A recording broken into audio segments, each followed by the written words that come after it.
यकीन मानिए आप बेस्ट से बेस्ट ट्रेडिंग स्ट्रेटेजी ट्राई कर लेना, लेकिन अगर आपने इस चीज़ को अपनी ट्रेडिंग के अंदर इंप्लीमेंट नहीं किया तो आपको रिजल्ट्स नहीं दिखेंगे। ये हमारी स्विंग ट्रेडिंग की मास्टर क्लास की फाइनल वीडियो है जो कि है जर्नलिंग के ऊपर। जर्नलिंग सुनने में बहुत ही बोरिंग वर्ड लग रहा है, ये ट्रेडिंग में कैसे इतना इंपॉर्टेंट है जिससे हमें रिजल्ट नहीं दिखेंगे? ऐसा बिल्कुल भी नहीं है। क्योंकि ये इतना बोरिंग है, क्योंकि इसके बारे में ज़्यादातर लोग बात नहीं कर रहे, इसीलिए ये इतना ज़्यादा इफेक्टिव है। क्योंकि ये एक्स्ट्रा हार्ड वर्क है जो कि कोई भी न्यू रिटेल इन्वेस्टर नहीं करना चाहता, लेकिन इससे बहुत ज़्यादा फर्क पड़ता है। ये इतना पावरफुल है ही क्यों? सबसे पहले मैं आपको बता दूं जर्नलिंग होती क्या है, वो दिखती कैसे है। तो कुछ इस तरीके से एक ट्रेडिंग जर्नल दिखता है, बहुत ही बेसिक है, इसमें मैंने ज़्यादा चीज़ें ऐड नहीं की हुई है। यहाँ पे मेरे कुछ इस साल के ट्रेड्स यहाँ पे दिख रहे हैं, उस पर फोकस अभी करने की कोई नीड नहीं है, वो मैं कभी आपको तसल्ली से दिखा दूंगा। बट यहाँ पे बेसिक कुछ चीज़ें होती हैं, हमने क्यों वो स्टॉक लिया, क्या प्रॉफिट हुआ, क्या लॉस हुआ, क्या नहीं हुआ, ये चीज़ें होती है बेसिकली हमारी जर्नलिंग के अंदर। अब ये बहुत ही ज़रूरी हो जाता है क्योंकि जब हम hundreds and hundreds of trade लेते हैं तो हमें समझ नहीं आता है, हमें जब रिजल्ट नहीं दिखते तो हमें समझ नहीं आता है कि हमारी गलतियाँ कहाँ रह गई। और उसमें बड़ी बखूबी से एक काम आता है जब हम पलट के देखते हैं कि हमने एक्चुअल में क्या गलतियाँ करी। पोजीशन साइजिंग में गलती थी, रिस्क रिवॉर्ड में गलती थी, या हमारी स्ट्रेटेजी में गलती थी, या स्टॉक पिकिंग में गलती थी, या हम गलत टाइम पे ट्रेड कर रहे थे, ओवर ट्रेड कर रहे थे, अंडर ट्रेड कर रहे थे, क्या एक्चुअल में फ़र्क था, ये चीज़ हमें दिखती है। और जैसे ही हम उस चीज़ को थोड़ा सा भी फिक्स करते हैं, हमें ड्रास्टिक चेंज नज़र आते हैं अपनी ट्रेडिंग के अंदर। अब ये करना बहुत ही सिंपल है, लेकिन टायरिंग है, बोरिंग है, और इसके ऊपर हमें प्रिपरेशन करनी पड़ती है, ऐसी लंबी लंबी वीडियोस देखनी पड़ती है। लेकिन मेरी गारंटी से मैं आपको ये बात बोल सकता हूँ, अगर आपने जैसे ही इसको इम्प्लीमेंट किया, आपको बहुत जल्दी ही आपकी ट्रेडिंग में रिजल्ट्स दिखने लगेंगे। अब हम साथ में एक छोटी सी ट्रेडिंग जर्नल बनाएंगे और उसका मैं लिंक भी दे दूंगा ताकि आप स्टार्ट कर सकें। बट मैं चाहूँगा कि आप खुद से बनाएं और अपने हिसाब से उसके अंदर और चीज़ें ऐड करें। हो सकता है कि आपको कुछ चीज़ ज़्यादा या कम लगे अपनी trading strategies and trading style के हिसाब से, तो वो आप खुद भी ऐड कर सकते हैं। मैं क्विकली एक स्मॉल आपको बना के दिखाता हूँ, उसके बाद फिर हम समझेंगे इसको। अभी हमारी न्यू शीट है, इसके अंदर मैंने बेसिकली नॉर्मल सा हमारा लेआउट ऐड कर लिया ऑलरेडी। इसको मैं पूरा लिखने की जगह आपको मैंने बस ऐड कर लिया बेसिकली। फर्स्ट है हमारा नंबर ऑफ ट्रेड्स, ताकि हम देख सकें कितने हम ट्रेड्स ले रहे हैं। ये आपके लिए हो सकता है आप डेली ट्रेड्स काउंट करें, अगर आप इंटरडे ट्रेडर है तो आप देख सकते हैं आप दिन में कितने ट्रेड ले रहे हैं, ताकि आपको पता चले कहीं आप ज़्यादा तो ट्रेड नहीं ले रहे या फिर आप कहीं अपॉर्चुनिटीज़ छोड़ तो नहीं रहे हैं, उसके लिए ज़रूरी है। देन डेट का यहाँ पे कॉलम है, किस तारीख को हमने लिया, ताकि हम बाद में जाके चेक भी कर सकें कि हमारा किस महीने में ज़्यादा हम ट्रेड करते हैं, उस टाइम में निफ्टी कैसी चल रही थी और हमारा पोर्टफोलियो कैसे चला उसके लिए। और इसमें टाइम भी ऐड कर सकते हैं। मैं इंट्राडे ट्रेडिंग नहीं करता हूँ, इसलिए मैंने टाइम ऐड नहीं किया, बट अगर आप इंट्राडे ट्रेडिंग करते हैं तो यहाँ टाइम 100% ऐड आपका होना ही चाहिए। इसके अलावा स्क्रिप्ट या स्टॉक किसके अंदर हमने काम किया। देन क्वांटिटी बहुत ज़रूरी है, क्वांटिटी का आपको मेजर करना। Then average price. अब एवरेज प्राइस क्या होता है कि जब मेरी ट्रेडिंग स्ट्रेटेजी के अंदर मैं मल्टीपल टाइम्स एक ही स्टॉक को बाय करता हूँ, तो मैं जब नीचे बाय करता हूँ, ऊपर बाय करता हूँ, अलग अलग प्राइसेस बाय करता हूँ, तो उसकी एक एवरेज प्राइस रहती है, तो वो मैंने यहाँ पे लिखा हुआ है। देन हमारा स्टॉप लॉस, जो कि at the time of buying he decided रहना चाहिए।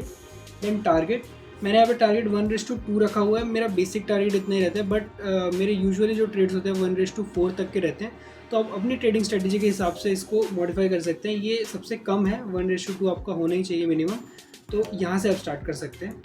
Then learning.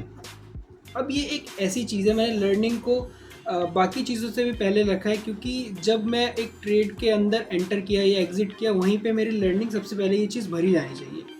अब इसके ऊपर हम बाद में आएंगे, उससे पहले हम बेसिक चीज़ें समझ लेते हैं, जैसे exit date and price. Then profit and loss क्या हुआ। देन ये रीज़न हो गया बाय करने का।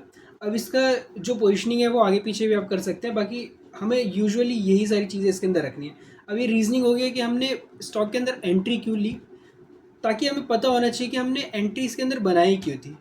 अब कई सारे ट्रेड, जैसे मैं यहाँ पे लिखता हूँ कि मैंने वीकली ब्रेकआउट देखा, या फिर सपोर्ट देखा आरएसआई के ऊपर, या फिर रीटेस्ट देखा, कई सारी ऐसी चीज़ें रहती हैं।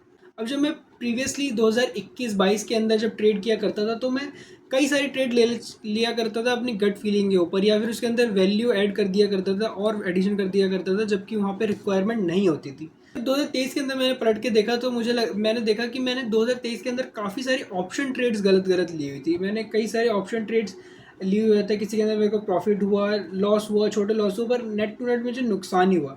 इससे मेरा टाइम वेस्ट हुआ, मेरा पैसा वेस्ट हुआ, और मुझे एक बहुत ही बुरा इसके अंदर एफर्ट मिला, जिसकी वजह से मेरे मेन ट्रेडिंग के ऊपर भी काफ़ी फ़र्क पड़ा था।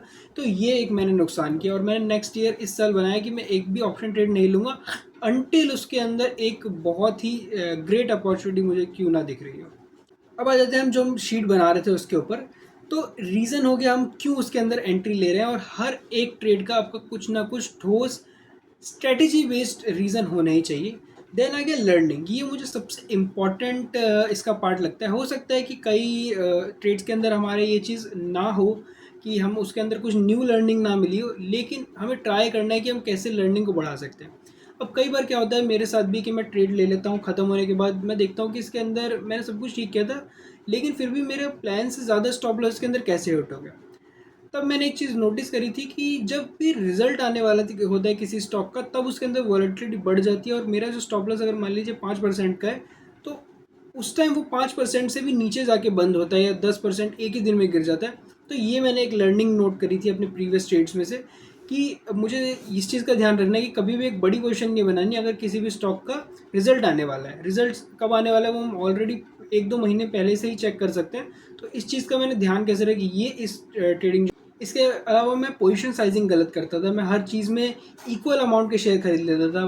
5,000 के ले लिए, 10,000 के ले लिए, जो कि गलत था। अगर मेरा स्टॉप लॉस बड़ा है तो मुझे उसी हिसाब से कम क्वांटिटी लेनी है, स्टॉप लॉस छोटा है तो उसके हिसाब से ज़्यादा क्वांटिटी भी लेनी है। उससे डरना नहीं है, क्योंकि इवेंचुअली तो मेरे स्टॉप लॉस उसके अंदर एक फिक्स प्राइस का ही है। तो ये सारी छोटी छोटी छोटी हर साल हर महीने हम 1-1% इंप्रूव करते हैं, तो हमारे जो रिजल्ट्स होते हैं वो ड्रास्टिकली इंप्रूव होते हैं। और इसी के साथ हमारी ये मास्टर क्लास कंप्लीट हुई। इसके रिजल्ट्स मैं धीरे धीरे पोस्ट करता रहूँगा कि हमने कैसे कैसे बेटर ट्रेड लिया, और आप देखिएगा कि मैं इसी स्ट्रेटेजी को यूज़ करके अपनी ट्रेड्स कैसे लेता हूँ। आप भी इसके ऊपर ट्रेड लीजिए, देखिए आपको कैसा लग रहा है, बैक टेस्ट कीजिए, फॉरवर्ड टेस्ट कीजिए, और मुझे बताइए आपको कैसी लगी सीरीज़। और ऐसे ही आपको लर्निंग लेनी है तो मुझे लाइक शेयर सब्सक्राइब ज़रूर करें, और वीडियोज़ देखने के लिए यहाँ पर आप क्लिक भी कर सकते हैं।